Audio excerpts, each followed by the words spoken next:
Ray meets Raiji and Mia and asks if they've seen a player named Sunraku. Raiji says yes, and explains that Sunraku got poisoned by the ravenous snake and ended up in Secondil. He describes Sunraku as someone who was half naked with a bird mask, although he might have found some gear by now. Ray then realizes that Sunraku must have skipped the first town, so she thanks them with a gift and leaves. Raiji notices her clan emblem, worn by a group who is focused on hunting a unique monster called Lycagon the Night Slayer. Mia doesn't know what unique monsters are, so Raiji explains that they're special monsters with a name and a title. Unlike regular monsters that come back after a while when defeated, unique monsters are one of a kind and don't respawn. There are 7 unique monsters in the game known as the 7 Colossi, but they don't know how to make them appear. Many top players have created clans to try to defeat them. These unique monsters are very strong, and it's been a year since the game started, but despite a 30 million player base, none of them have been able to defeat one yet. Sunraku faces off against the formidable monster Lycagon the Night Slayer.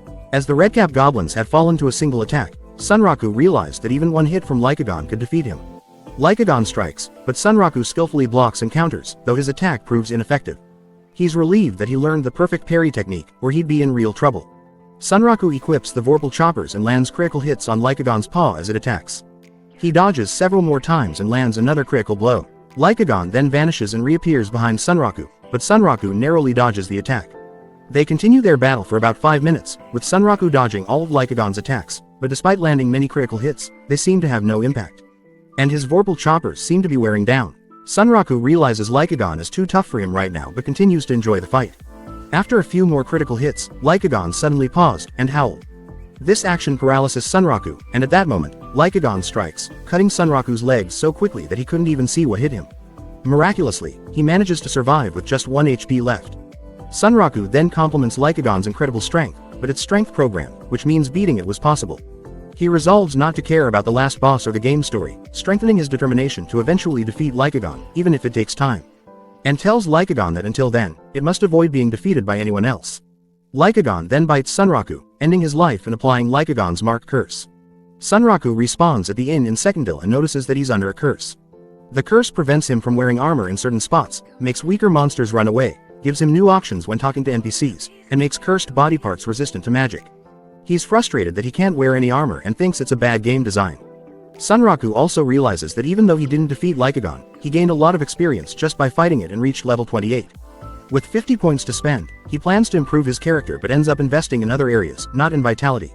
He knows he's become a glass cannon due to the curse blocking 2 of his armor slots, so investing in vitality wouldn't help.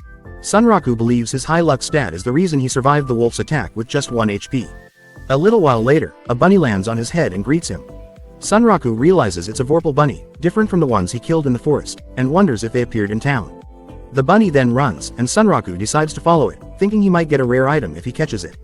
The bunny leads him to a quiet alley where a mysterious door suddenly appears on the wall. As the bunny enters, Sunraku stops and notices that the door is labeled as a unique scenario, invitation from Rabituza. Sunraku remembers hearing about unique quests, which are enigmatic adventures with hidden requirements and exclusive rewards. These quests offer top-notch equipment, skills, and spells. Sunraku gets excited about finding such a quest so early and enters the door, without realizing that it's recommended for level 80 players. Sunraku unexpectedly arrives in a town filled with Vorpal bunnies known as Rabituza. The bunny he saw earlier reappears and warmly greets him, expressing a desire to meet him. The town is excited about Sunraku's presence. Despite being somewhat weak, Sunraku bravely faced the Night Slayer, landing numerous perfect blows without getting hurt, which embodies the Vorpal soul. The mark left by Lycagon on Sunraku signifies that the wolf doesn't view him as mere prey, but as a fellow being. Amul, the bunny, explains that their boss wants to meet him and was sent to bring him. Sunraku hopes it's not because he harmed too many Vorpal bunnies, and Amul reassures him that their boss isn't seeking revenge. Upon reaching the palace, Amul mentions that while many people visit Rabituza, Sunraku is the first to enter the palace. Sunraku then realizes he's experiencing a unique scenario, probably available to only him. He then meets Vysache, the leader of Rabituza, who looks like a mafia boss, with its scary size and heavy presence. Vysache grinned, delighted that someone didn't lose hope in their Vorpal soul, even after confronting Lycagon. At the rock roll game shop, Ray is searching for Sunraku, but Mana informs her that he's not there and is probably engrossed in playing Shangri La Frontier. Seeing as to how Ray was looking for him, she deduced Ray still hasn't found him in the game. Ray explains that she's been searching for a player named Sunraku, but couldn't find him, as he had skipped the first town. Mana chuckles, saying it's normal for a Thrash game player like him not to still to norms. Mana encourages Ray to continue looking for him and express her feelings, and that makes Ray blush. Sunraku out of the game is searching for special quests suitable for new players. He stumbles upon one called Tour to Rabituza. To complete it, you need to defeat a stronger monster while wielding Vorpal weapons. Once done, a Vorpal bunny will appear in town and guide you to Rabituza. The bunny doesn't speak, so you must keep up with it. Upon reaching Rabituza, if you defeat the ravenous snake threatening the city, you'll learn the Enchant Vorpal spell. However, Sunraku had a different experience and met Vysache instead of the snake. Vysache was impressed by Sunraku's Vorpal soul and offered to train him, which Sunraku gladly accepts, calling Vysache Iniki. Vysache's intimidating demeanor initially scares Sunraku, but Vysache ultimately reveals his friendly intentions and makes Sunraku his underling. Vysache entrusts Sunraku's care to a mole, who is thrilled to help. Sunraku then decides to take a break from gaming, and a mole offered to show him their inn. As Vysache departs, he remembers to give Sunraku a Vorpal Soul Collar, which boosts stats but reduces experience gain. Vysache explains that it can't be removed without his permission and that it's a necessary challenge for growth, leaving Sunraku frustrated that another restriction has been placed on him.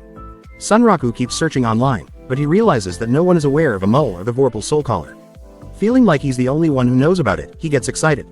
Soon, he checks the time and realizes it's almost time for his appointment. Sunraku then opens the Berserk Online Passion VR game, which he's really into, even though not many people play it anymore. There are less than 100 logins per day, and most players know each other. Upon logging in, Sunraku meets Motor Katso, who has been waiting for him. They decide to have a no-rules fight. Katso surprises Sunraku by using a glitch that makes his arms and legs longer, explaining that it's a new move he's been working on, while Sunraku was busy playing Furia Chronicles. Sunraku is amazed by Katso finding another glitch and can't believe he's a pro gamer. When Katso attacks, Sunraku uses Quick Draw Fist to block all of Katso's moves, which surprises Katso. Sunraku explains that Quick Draw Fist is an awesome style. With just 12 frames, you can even counter boss insta-kill attacks. As famous players in Berserk Online Passion, they quickly attract an audience. Sunraku cuts one of Katso's arms, but it still hits him, surprising him that the afterimage fist textures were still part of the hitbox. Sunraku loses, but since he's been fighting NPCs lately, he feels recharged after a PvP game. Katso is surprised that Sunraku had started playing SLF. Sunraku then explains that SLF has 7 unique monsters called the 7 Colossi. Only 4 names are known, and no one has beaten any of them. He fought one but lost terribly, and Sunraku says he won't stop playing until he beats that monster. Katso then states he might start playing SLF since none of his real-life friends play BOP. Katso also mentions that someone they both know plays SLF, and he had told her that Sunraku had started playing it as well. Earlier, Arthur Pencilgan gets a message from Katso saying that Sunraku started playing SLF. While she defeats other players in SLF, she's surprised that Sunraku is playing something besides a Thrash game, and thinks she should help him through it.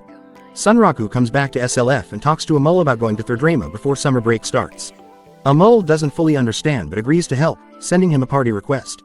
Sunraku notices a mole has better stats and wonders if it's because of Lycagon's mark. Some girls see him with a talking pet, a Vorpal bunny, and get excited. Sunraku doesn't want people to find out about his unique quest, so he and a mole run away. One of the girls takes a screenshot to ask online about taming a Vorpal bunny. Outside Secondil, Sunraku tests his curse to see if it scares away lower-level monsters. At that moment, a ram charges at him, but upon noticing his curse, it quickly changes its path and runs off. Sunraku then gives chase and, after cornering it, lands a powerful hit using his inertia. He's pleased that he can still hunt lower-level monsters despite the curse, and decides to head straight for the area boss. Upon reaching the swamp area where the boss should be, Sunraku doesn't spot it.